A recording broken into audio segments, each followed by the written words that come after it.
हम चाहेंगे कि आप उनकी बातों को अच्छे से अमल करेंगे। और उनकी जो संघर्ष की कहानी में हमेशा कई पुराने बैच में मैं बता चुका हूँ, क्योंकि घर में कुछ ऐसी परिस्थितियाँ रही होगी उनके पास, पर जो उनकी जो मम्मी है एक ढाल बन के उनके साथ खड़ी रही है। और साथ में जो एमसीआई संस्थान उससे ज़्यादा डबल ढाल बनकर खड़ी रही। और कहीं ना कहीं वो बच्चे उस समय अच्छे अंकों के साथ मध्य प्रदेश जो पीवीटी होता है, प्री वेटनरी टेस्ट, उस टेस्ट में अच्छे अंकों के साथ उत्तीर्ण हुई और मध्य प्रदेश का टॉप वेटनरी कॉलेज अलॉट हुआ है। तो ऐसे महान स्टूडेंट आपके बीच में आ रही है। और हमारा जो उद्देश्य है, हमारे संस्थान से जितने भी जो पढ़ने वाले जो बच्चे हैं उनको यहाँ पर मिलवाना इसलिए भी होता है क्योंकि बहुत सारे जो बच्चे हैं वो उनको देख के सीखें कि किस प्रकार उनको पढ़ाई करना चाहिए, क्या रणनीति अपनाना चाहिए। और समस्याएं सभी के जीवन में होती हैं, लेकिन कई बार क्या होता है, लोग समस्याओं को देख के अपना जो रास्ता है बदल लेते हैं, लेकिन कुछ लोग लगे रहते हैं। तो उन्हीं में से जो एक कर्मठ स्टूडेंट, मैंने पहले भी बोला हूँ, प्रतिभा किसी स्थान किसी जगह की मोहताज नहीं होती, उसके अंदर पोटेंशियल होना चाहिए। वो कहावत है ना कि लाख, बोलते हैं ना, स्टूडेंट के अंदर ये सोच होना चाहिए, लाख दबाने की कोशिश करो हम वो बीज हैं जो हर मौसम में उगने की क्षमता रखते हैं। ऐसी सोच हर स्टूडेंट में होना चाहिए। और जो स्टूडेंट के अंदर ऐसी सोच है, वो व्यक्ति कहीं पे भी, चाहे वो बंजर भूमि हो, चाहे दुनिया का कोई भी भूमि हो, वहाँ पर वो अपने आप को स्थापित कर सकता है। स्थान मायने नहीं रखता है। आज एमसीआई ने ये साबित किया है, जो क्वालिटी एजुकेशन देके जो बच्चों को जो बड़े बड़े लक्ष्य तक उनको पहुंचाने का काम कर रहा है, ये इतिहास गवाह है कि कई लोग सोचते हैं कि हम लोग बड़े बड़े शहरों में जाके कोचिंग्स करेंगे, अच्छी शिक्षा लेंगे, लेकिन एमसीआई जब से आया है यहाँ से लड़ी लग गई। चाहे वो मेडिकल में नीट का क्षेत्र हो, चाहे नर्सिंग का क्षेत्र हो, चाहे वेटनरी का क्षेत्र हो, चाहे आयुर्वेदिक क्षेत्र हो, चाहे होम्योपैथिक क्षेत्र हो, हर क्षेत्र में। और साथ में जो सिविल वाला बैच, मध्य प्रदेश व्यापम से रिलेटेड जितनी जो प्रतियोगी परीक्षाएं होती हैं, उनमें एमसीआई ने डंका बजाया है। मैं चाहूँगा कि एक बार एमसीआई संस्थान के लिए भी तालियां बजाइए। और उस स्टूडेंट की बात को आप बहुत गौर से सुनेंगे, क्योंकि कई बार ऐसी विषम परिस्थितियों में आप भी पढ़ सकते हो जहाँ पर ऐसा लगता है कि अब हमको पढ़ाई छोड़ देना चाहिए। पर उस स्टूडेंट से मिलकर आपको ऐसा लगेगा, मतलब ऐसा है, कैसा लगेगा कि यार देखो, जब ये दीदी यहीं से जब कर सकती तो हम क्यों नहीं कर सकते। ये दीदी जब विषम परिस्थितियों से कुछ अच्छा कर सकती तो हम क्यों नहीं कर सकते। तो ये चीज़ें उनसे सीखने को मिलेगी। आप निश्चित तौर से उनसे इंस्पायर होंगे। और मैं चाहूँगा कि जब वो हमारे संस्थान में इस क्लासरूम में आए तो आप सारे लोग खड़े होकर उनका तालियों से स्वागत करेंगे।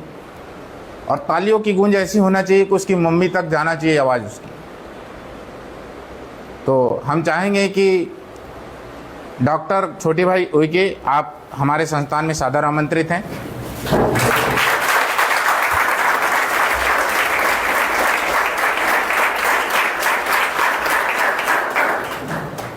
तो जैसा कि आपको मैंने बताया कि वर्ष 2017-18 के बैच के स्टूडेंट छोटी भाई उइके आज डॉक्टर छोटी भाई उइके हो गए। देखो, एक समय छोटी भाई उइके थी, आज डॉक्टर छोटी भाई उइके, जो अभी घोड़ा डोंगरी क्षेत्र में कार्य कर रही है और सेवाएं प्रदान कर रही है। तो हमारे अंदर मानवता के गुण होना चाहिए। चाहे आप डॉक्टर कुछ भी बनो, जहाँ पर आपकी जैसी जिम्मेदारी मिलती है वैसे निभाना चाहिए।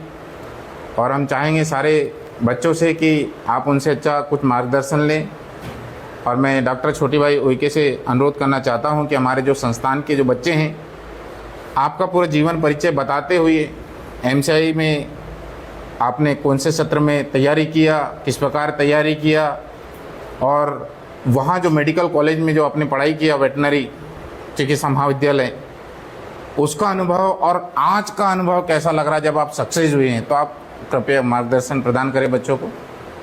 सर गुड आफ्टरनून सभी को, सेवा जौहर सभी को। सबसे पहले मेरा नाम छोटी बाई उइके, मैं घोड़ुंगरी से हूँ और मैं 2017-18 की यहाँ एमसीआई बैच की स्टूडेंट रही हूँ और उसके बाद सिलेक्शन मेरा जबलपुर वेटनरी कॉलेज में हुआ और मैंने वहाँ से अपने 5 साल 6 मंथ की डिग्री कंप्लीट करी।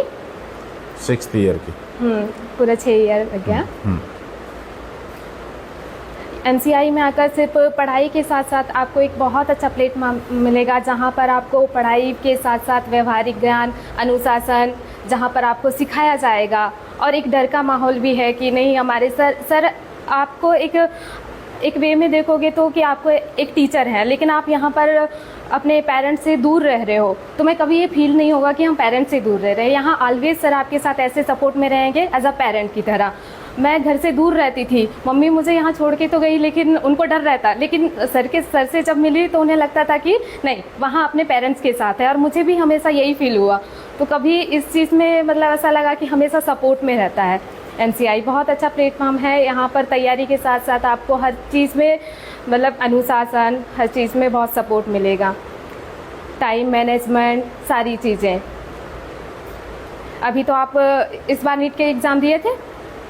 नहीं दिए। अच्छा चलो, अगली बार अच्छे से देना, अच्छे से तैयारी करना, जो भी डाउट्स होंगे सर से पूछना। और फर्स्ट चीज़ है कि टाइम को मैनेजमेंट करते हुए तैयारी करना, शॉर्ट नोट्स बनाना, क्योंकि हम साल भर पढ़ते हैं, हमारे पास सिलेबस बहुत ज़्यादा हो जाता है। हम लास्ट में जब रिवीजन करना चाहते हैं कुछ भी नहीं बचता, तब हम ऐसे हेडेक हो जाता है हमारे अंदर कि हम कैसे करें। अब तो फिर लास्ट में स्ट्रेस आने लगता है। इस वजह से जो छोटे छोटे नोट्स तैयार करना अलग से, जो वीकली टेस्ट होगा उनमें जो क्वेश्चन अटेंड कर रहे हैं हम 120 जो क्वेश्चन दे रहे हैं, 180, वो क्वेश्चन में से आपको 100 क्वेश्चन तो बन जाएंगे, लेकिन जो 80 क्वेश्चन है वो नहीं बनेंगे। तो वो मेन फोकस आपका वो 80 क्वेश्चन में रहना चाहिए। सॉल्व करो उनको कि हमें ये नहीं बन रहे हैं, अपने फ्रेंड्स से पूछो, क्योंकि रहता है हमें सर से डाउट पूछने में भी लगता है कि हम कैसे पूछें, सबको तो आता होगा, मुझे नहीं आता, ऐसा अपने को लगता है यार मेरी बेइज्जती हो जाएगी अगर मैं पूछूंगी। तो चलो ठीक है, उस चीज़ का मेन सॉल्यूशन है कि आप अपने फ्रेंड्स से उस चीज़ को डिस्कस करो। अगर उन्हें भी नहीं आता है तो फिर आप टीचर से पूछ सकते हो,